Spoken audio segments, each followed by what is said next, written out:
The fact that negative first impressions are even more persistent than positive ones is not that surprising, given the fourth and final factor on our special wait list, the negativity bias. It is evolutionarily adaptive to pay close attention to negative information because it's more threatening. We tend to have better memory for words like cancer and pain compared to words like candy and love. Thus, negative information also tends to weigh more heavily on our impressions than positive information, and this is called the negativity bias. One bad trait is enough to ruin a reputation, regardless of one's other positive qualities. And so it is that we receive the pleasure of being bombarded by negative advertising on election years, right? There are many other biases we sometimes fall prey to that derail us in our accuracy and impression formation. Let's look at some of them. We're going to start here with the baby face effect. We tend to think that people whose faces contain baby-like features such as big eyes, round cheeks, we tend to think that these people are more warm, kind, naive, weak, honest, and submissive compared to other people. The halo effect is the tendency to assume that because someone has one or two positive traits, they have other unrelated ones.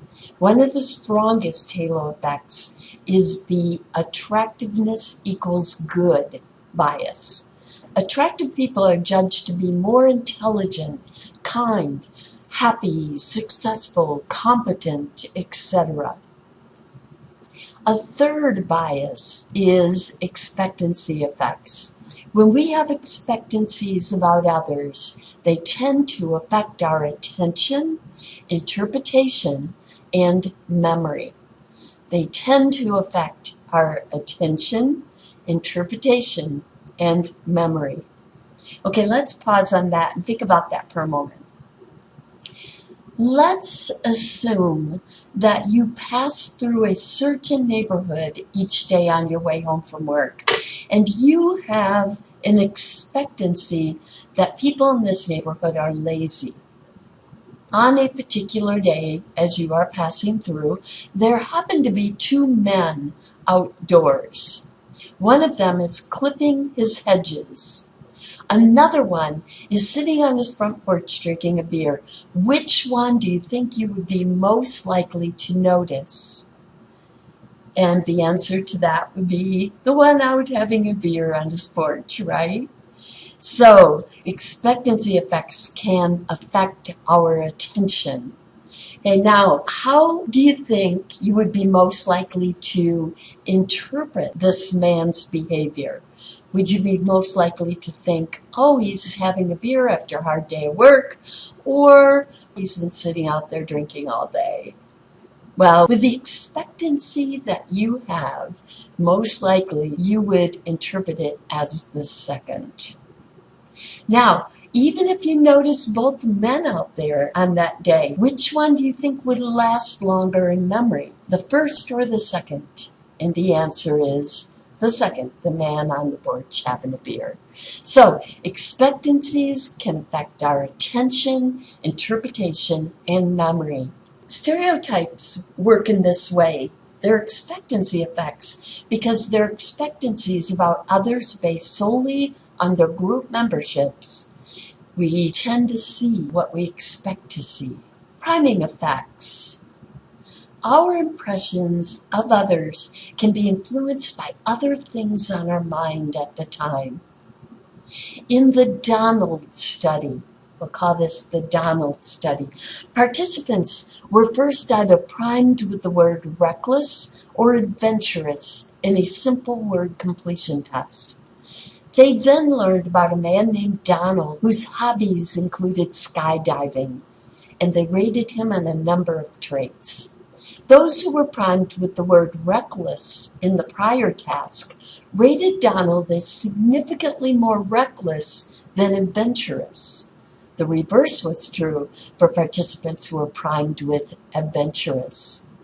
Our impressions of others can be influenced by other things on our mind at the time. The priming effect. The false consensus effect. Have you ever been shocked at the results of an election? We have a tendency to overestimate others' similarity to us in attitudes and beliefs. Probably this is because of a tendency to surround ourselves with similar others, combined with the fallacy of normalcy, which you might remember from our interpersonal cognition lecture. In the Eat at Joe's study, university students were approached and asked if they would wear an Eat at Joe's sandwich sign around campus. They were then asked to rate the percentage of other students who would agree. Those who agreed significantly overestimated the percentage. Those who declined significantly underestimated it. The false consensus effect. Context effects. Our impressions of others can be biased by the context or environment in which we meet them. This is an interesting one. It makes no sense often, but when we first meet people outdoors, for example, the weather affects our impressions of them. They have no control over the weather, but it still does. Now, imagine you were a participant in the beautiful/ugly room study. The grad student meets you at the door and explains that by mistake, the room was left locked, but that he really needs to collect the data for his dissertation and asks you if you please be willing to go upstairs to another available room. He takes you into the only room he can find, the dean's lobby, seats you on the sofa, sets a stack of head and shoulder photos on the coffee table in front of you, and he asks you to rate the attractiveness of each person photo. So this is a really beautiful room, right? Now, imagine that you were in the control group instead. The grad student still meets you in the same way, but instead he takes you to the janitor's break room, in which he has placed a card table and a metal chair. In which environment do you think participants rated the photographed people as significantly more attractive? The beautiful room, of course. So the context in which we meet people can affect our impressions of them. Now, remember the actor-observer bias? We tend to discount the situation when judging others' negative behavior, but not our own, and when judging our own positive behavior, but not others. Why is this bias in both our intrapersonal cognition lecture and this interpersonal cognition lecture? Because when you are the actor, you show a self-perception bias, and when you are the observer, you show a bias in how you perceive others. Now, let's review the actor-observer bias. Here is a negative behavior example.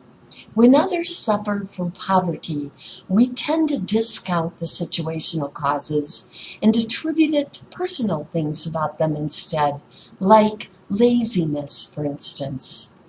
But when we are in poverty, we clearly see and attribute it to the many situational causes, like being laid off, jobs being outsourced overseas, a bad economy, etc. Now see if you can come up with a positive behavior example of the actor-observer effect, that of achieving success. Go ahead, pause the video, and see if you can predict how we tend to explain our own successes compared to others. When we are successful, we tend to discount the situation. We tend to attribute our own success to personality traits like intelligence and motivation. But when it is other success, we more clearly see and acknowledge the many situational causes, like their luck and their resources and support from other people. Finally, the blame the victim bias. We have a tendency to judge victims as bringing on their own misfortune, to think that people get what they deserve. Why? One, because of the actor-observer effect.